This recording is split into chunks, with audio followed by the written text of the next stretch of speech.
ওই হ্যাঁ বল। খাবি? তুই তো অনেক দূরে, কেমনে কি?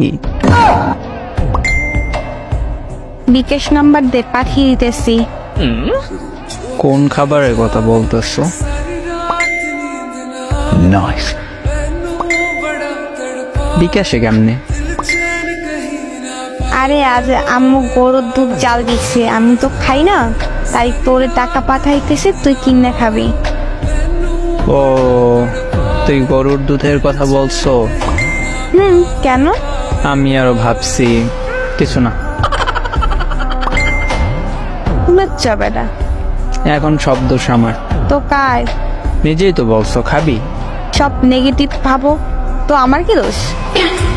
এইভাবে বললে কেউ বুঝবে না গরুর দুধ খাওয়ার জন্য বলছো, সবাই ওইটাই বুঝবে যেটা তুই বুঝছো। ফাজিল। তুই আমায় বানাইছো ফাজিল? নিজে হইছ। জি না, এমন খাবি খাবি বললে এমন বানাইছো। আরে খারাপের কি বলছি? সোজা বললেই পারতি আজ গরুর দুধ কিনে রাখছে, আমি খাই নেই, তুই খাইলে আয়। এইটা না বললা আমার পচা জিনিস ভাবাইছো।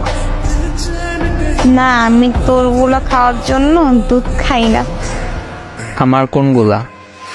ও আচ্ছা, ওইটা পচা জিনিস, দুধ। পাজি মাইয়া।